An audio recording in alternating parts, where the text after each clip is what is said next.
প্রিয় দর্শক বন্ধুরা, এই মুহূর্তের জন্য আপার প্রাইমারি থেকে একটি জরুরি খবর, যেখানে অল ওয়েটিং প্রার্থীদের জন্য উঠে আসছে দারুণ ভালো একটি বার্তা। এইমাত্র বিরাট খবর আপডেট, তাই অবশ্যই সবটাই ভিডিওর মধ্যে তুলে ধরছি। তো ভিডিওটিকে শেষ পর্যন্ত ওয়াচ করবেন, কোনোভাবে কিন্তু স্কিপ করবেন না। চ্যানেলটিকে অতি অবশ্যই সাবস্ক্রাইব করে নিয়ে সঙ্গে থাকবেন। তো চলুন কথাবার্তা না বাড়িয়ে আমরা মূল টপিকে ফোকাস করি। বন্ধুরা, এই মুহূর্তে দাঁড়িয়ে অল ওয়েটিং বন্ধুদের ক্ষেত্রে একটি ভালো বার্তা কিন্তু উঠে আসছে। তো এ বিষয়ে প্রথমেই জানিয়ে রাখা দরকার, সম্মানীয় শিক্ষক, বিশিষ্ট শিক্ষক সম্মানীয় জিৎ মজুমদার মহাশয়কে কিন্তু অবশ্যই ধন্যবাদ, কৃতজ্ঞতা জানাতে হচ্ছে।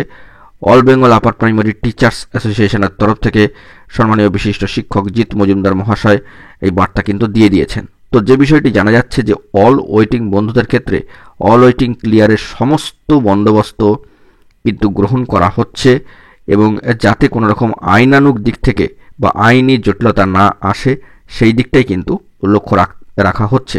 একটু ধৈর্য ধরে কিন্তু থাকতেই হবে। সবাই স্কুল যাবেন, তো সেই নিরিখেই কিন্তু পজিটিভলি পদক্ষেপ গ্রহণ করা হচ্ছে। অর্থাৎ অল ওয়েটিং যে সমস্ত বন্ধুরা এখনও পর্যন্ত রয়েছেন তাদের ক্লিয়ারের সমস্ত ব্যবস্থাই কিন্তু গ্রহণ করা হচ্ছে। এই মর্মে সম্মানীয় শিক্ষকের তরফ থেকে কিন্তু বার্তা দিয়ে দেওয়া হয়েছে। বলা যেতে পারে আজকের ডেটে দাঁড়িয়ে অত্যন্ত ভালো বার্তা এবং বিরাট বড় খবর আপডেট অল ওয়েটিং বন্ধুদের ক্ষেত্রে, আপার প্রাইমারির ক্ষেত্রে। তো সংক্ষিপ্ত আপডেটটা উঠে আসলো। এখন এটুকুই, সকলে ভালো থাকবেন। চ্যানেলটিকে অতি অবশ্যই সাবস্ক্রাইব করে নিয়ে সঙ্গে থাকবেন। ধন্যবাদ।